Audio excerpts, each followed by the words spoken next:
আসসালামু আলাইকুম। সংবাদে আপনাদের সবাইকে স্বাগত জানাচ্ছি। আমি ফিরোজ তোহা। শুরুতেই আরবে কেবলস সংবাদ শিরোনাম।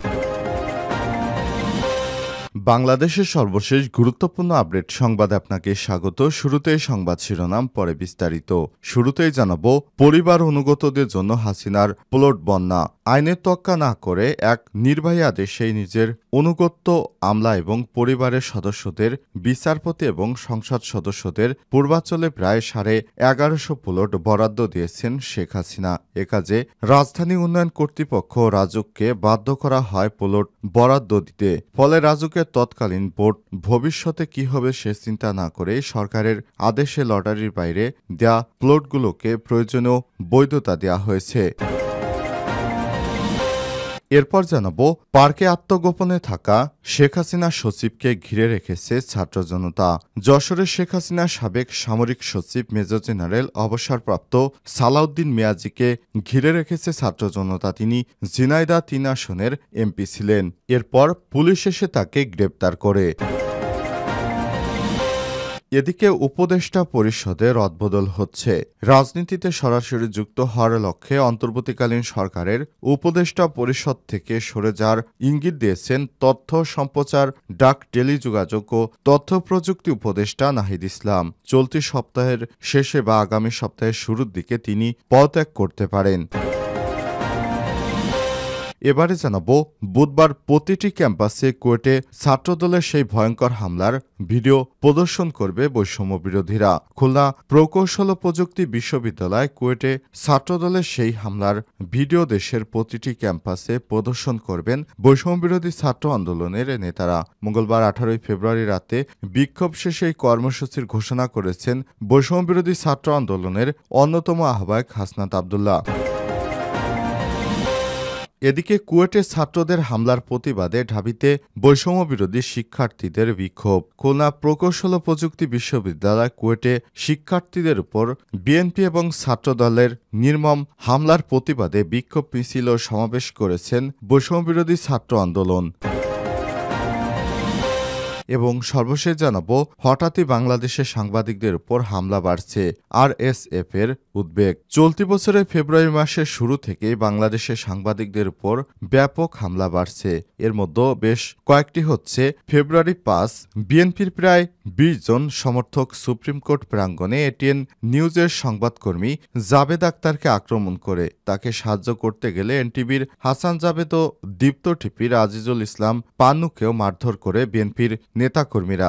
সাংবাদিকরা তখন 1994 সালে শেখ হাসিনাকে বহনকারী ট্রেনে হামলা সংক্রান্ত মামলার রায় কভার করছিলেন। ফেব্রুয়ারি 3 শরীয়তপুরের সমকালের প্রতিনিধি সোহাগ খান এর উপর হাতুড়ি ও ছুরি দিয়ে হামলা চালায় স্থানীয় বিএনপি নেতা। আরএসএফ এর আহ্বান। আরএসএফ এর দক্ষিণ এশিয়া প্রধান সেলিমা সেমের বলেছেন, বিএনপির নেতাকর্মীরা যে ধরনের অত্যাচার শুরু করেছে তা শেখ হাসিনার সময় আওয়ামী লীগ করত। প্রিয় দর্শক, এতক্ষণ শুনছিলেন সংবাদ শিরোনাম, এবারে বিস্তারিত। তবে তার আগে বন্ধুরা, অনুরোধ থাকবে সংবাদটিতে একটি লাইক দিন। এই চ্যানেল আপনি নতুন হয়ে থাকলে আমাদের সংবাদটি দেখতে দেখতে চ্যানেলটি সাবস্ক্রাইব করে রাখুন। কমেন্ট করে আপনার মূল্যবান মতামত জানিয়ে দিন। এবারে বিস্তারিত। পরিবার অনুগতদের জন্য হাসিনার প্লট বরাদ্দ। আইনের তোয়াক্কা না করে এক নির্বাহী আদেশে হাসিনার নিজের পরিবার ও অনুগত আমলা, বিচারপতি এবং সংসদ সদস্যদের পূর্বাঞ্চলে প্রায় 1100 প্লট দিয়েছিল হাসিনা।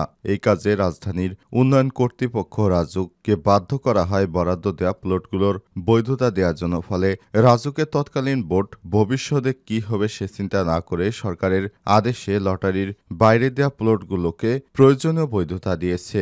রাজুকের নির্ভরযোগ্য সূত্র থেকে জানা যায়, স্বৈরাচারী সাবেক প্রধানমন্ত্রী শেখ হাসিনার শাসনামলে নির্বাহী আদেশে 1150টির বেশি প্লট বরাদ্দ দেওয়া হয়েছে। এসব প্লটের প্রায় সবই দলীয় বিবেচনা এবং আওয়ামী লীগের রাজনীতির সঙ্গে সংশ্লিষ্ট ব্যক্তিদের দেওয়া হয়। শেখ হাসিনা এবং তার বোন শেখ রেহানার পরিবারের একজন ছাড়াও বাকি 6 জনের নামে প্লট দেয়া হয়েছে। এর মতো শেখ হাসিনা পেয়েছেন প্রধানমন্ত্রী হিসেবে এবং শেখ রেহানা পেয়েছেন জাতীয় জনক ট্রাস্টের সহসভাপতি হিসেবে।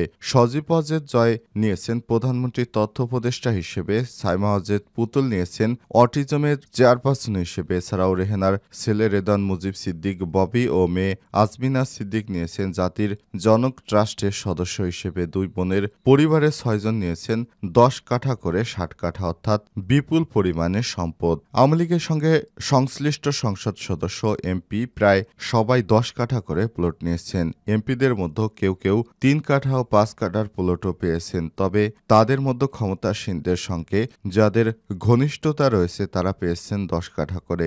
বিশেষ বিবেচনায় পূর্বাঞ্চলে প্লট প্রাপ্তদের মধ্যে রয়েছেন 9 জন বিচারপতি। তারা 5 থেকে 10 কাঠার প্লট পেয়েছেন। আবার তৎকালীন আওয়ামী লীগের একান্ত অনুগত অনেক আমলা রয়েছে, তারাও 3 থেকে 10 কাঠার প্লট পেয়েছেন। তালিকা থেকে দেখা গেছে যারা শেখ হাসিনার খুব বেশি অনুগত ছিলেন তাদের 10 কাঠা করে প্লট দেয়া হয়েছে। কিছু সামরিক কর্মকর্তার নামও পাওয়া গেছে যারা 3 থেকে 5 কাঠার প্লট পেয়েছেন। সাবেক সচিবদের মধ্যে নজিবুর রহমান 10 কাঠা, শেখ শামীম ইকবাল 10 কাঠা, এবিএম আমিনুল্লাহ নুরি 7.5 কাঠা, বাংলাদেশ ব্যাংকের সাবেক গভর্নর ও সাবেক সচিব ফজলে কবির পেয়েছেন 7.5 কাঠা, হেলাল উদ্দিন আহমেদ 7.5 কাঠার প্লট পেয়েছেন। এমনকি সিএমএম রেজাউল করিম চৌধুরীও পেয়েছেন 10 কাঠার প্লট। এমন অনেক সচিব আছেন যাদেরকে 3 কাঠা, 7 কাঠা বা 10 কাঠা করে প্লট দেয়া হয়েছে, যাদের প্রত্যেকের নাম আমি পড়তে গেলে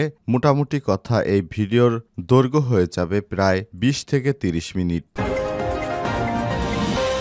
পার্কে আত্মগোপনে থাকা হাসিনা সচিবকে ঘিরে ফেলেছে ছাত্র জনতা। যশোরের শেখ হাসিনার সাবেক সামরিক সচিব মেজর জেনারেল অবসরপ্রাপ্ত সালাউদ্দিন মিয়াজিকে ঘিরে রেখেছে ছাত্র জনতা। তিনি ঝিনাইদহ 3 আসনের এমপি ছিলেন। মঙ্গলবার সন্ধ্যা থেকে সদর উপজেলার চাষড়া ইউনিয়নের রুদ্রপুর গ্রামে শ্যামল ছায়া পার্কে তাকে অবরুদ্ধ করে রাখা হয়। নিজের এই বিনোদন কেন্দ্রের সাবেক এই সামরিক সচিব আত্মগোপনে ছিলেন বলে জানিয়েছে প্রত্যক্ষদর্শীরা। রাত 10টার দিকে ঘটনাস্থলে দেখা যায় শ্যামল ছায়া পার্কের প্রধান ফটকে বৈষম্যবিরোধী ছাত্র আন্দোলন ও জাতীয় নাগরিক কমিটির বেশ কিছু নেতাকর্মী, বিপুল সংখ্যক মানুষ রয়েছে। ভেতরে রয়েছেন সেনা পুলিশের সদস্যরা। নুরুজ্জামান নামে এক শিক্ষার্থী বলেছেন, এখানে শেখ হাসিনার ডামি এমপি মিয়াজি আত্মগোপনে রয়েছেন। শুনে আমরা পার্কে এসেছি, কিন্তু আমাদের মারধর করেন পার্কের লোকজন। পরে লোকজন জড়ো করে পার্ক ঘিরে স্লোগান দিতে থাকেন তারা। বৈষম্যবিরোধী ছাত্র আন্দোলন যশোরের আহ্বায়ক রাশেদ খান বলেছেন, মিয়াজির আটক না করা পর্যন্ত আমরা ঘটনাস্থল ছাড়ব না।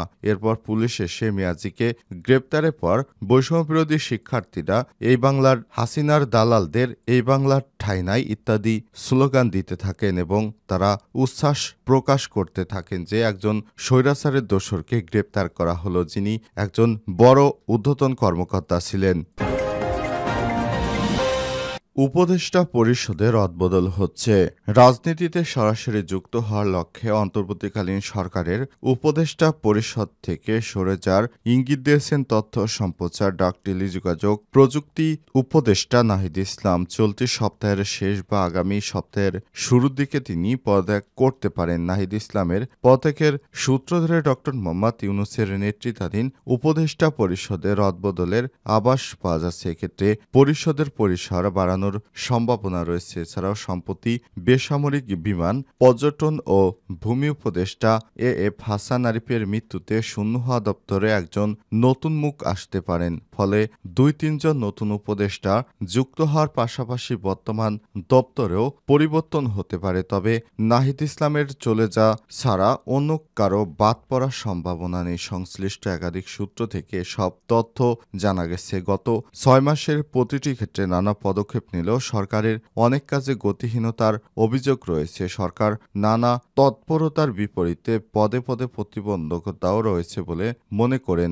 এজন্য একজন উপদেষ্টা উপদেষ্টার ২-৩টি মন্ত্রণালয়ের দায়িত্ব পালনের প্রসঙ্গ তোলা হয়। জানা গেছে, গত ১৫ ফেব্রুয়ারি প্রধান উপদেষ্টার নেতৃত্বাধীন জাতীয় ঐক্যমত্য কমিশনের সঙ্গে রাজনৈতিক নেতাদের আলোচনার সরকারের কাজের গতি নিয়েও প্রশ্ন তোলা হয়। বেশ কয়েকটি দল সরকারের কাজের স্লোত গতির অভিযোগ তোলে। এ সময় প্রয়োজনীয় পরিসর বাড়িয়ে দিলেও সরকারের গতি বাড়ানোর পরামর্শ দেওয়া হয়। উপদেষ্টা পরিষদের রদবদলের প্রসঙ্গ জানতে চাইলে প্রধান উপদেষ্টার প্রেস সচিব শফিকুল আলম আমার দেশকে বলেছেন, নাহিদ ইসলামের চলে যাওয়ার একটা গুঞ্জন শোনা যাচ্ছে, তবে পদত্যাগ না করার আগে কারো বিষয় নিশ্চিত কিছু বলা যাচ্ছে না। আর কেউ চলে গেলে স্বাভাবিকভাবেই দপ্তর পুনর্গঠন হবে, রদবদল হবে, এটি স্বাভাবিক। এ নিয়ে এত উচ্ছৃঙ্খল করার কিছু নেই।